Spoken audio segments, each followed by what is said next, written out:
Bonjour à tous, bienvenue dans notre compte-rendu matinal.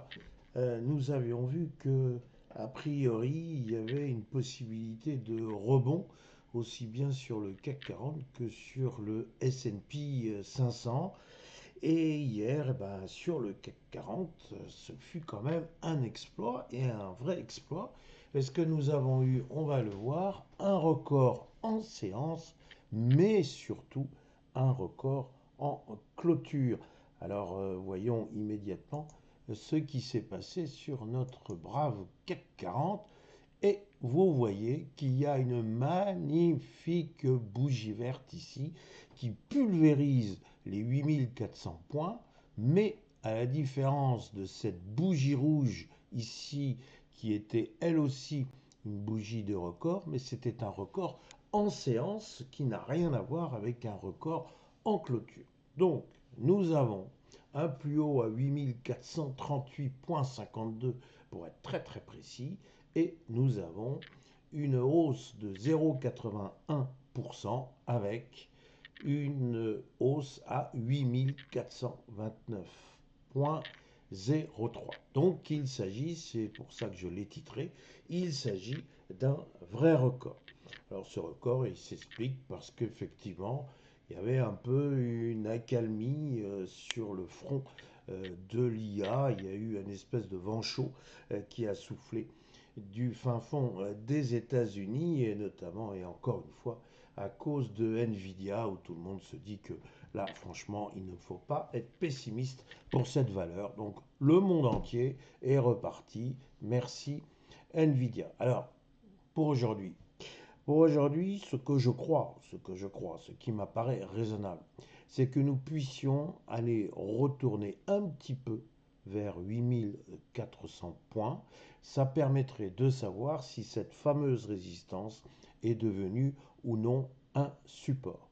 Il semblerait aussi qu'il y ait un bruit de bottes qu'on n'entendait plus trop en Iran et qui semblerait bien pouvoir reprendre. En d'autres termes, est-ce que nous ne sommes pas à quelques heures, voire à quelques jours d'une véritable intervention américaine? Et donc là, effectivement, il pourrait quand même y avoir un peu de chahut sur les marchés. Donc nous sommes prudents et nous allons surveiller si oui ou non les 8400 points se transforment en support, support de préférence solide. Si maintenant j'en viens à notre S&P 500, eh bien vous pouvez constater que l'hypothèse que j'avais formulée dès vendredi, à savoir la possibilité d'un vrai changement de tendance, ben on voit qu'effectivement il y a eu un changement de tendance puisque notre S&P 500 se décide à se reprendre et assez sérieusement, hein. Il valide un support à 6820 et puis maintenant il revient au-dessus des 6850 points et tout ceci apparaît assez positif. Alors encore une fois, je viens de l'expliquer. Merci Nvidia.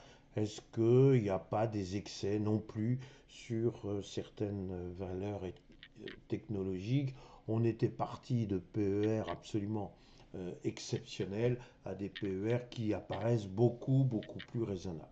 Maintenant, attention, il peut y avoir ce que l'on appelle une reprise technique suivie généralement par une tendance baissière. Alors, cette hypothèse, on ne la voit pas graphiquement parce qu'encore une fois, nous avons ici une magnifique bougie en forme d'hésitation, les longues mèches, vous vous souvenez de ce que j'avais dit, ce qui prouvait qu'effectivement il y avait un combat particulièrement dur entre acheteurs et vendeurs.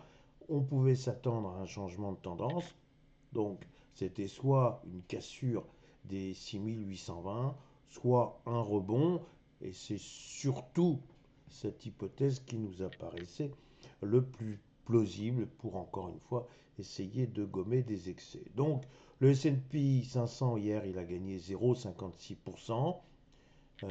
Pour le moment, je dirais que la reprise est prudente.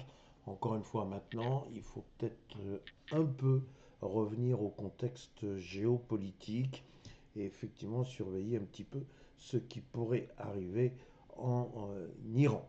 Mais donc pour l'instant, il n'y a pas de catastrophe, si je puis dire, tant qu'on se maintient au-dessus des 6820 points. Voilà mes réflexions du jour. Il me reste à vous souhaiter une excellente journée, une excellente séance et vous dire le plaisir que j'aurai de vous retrouver demain matin. Merci.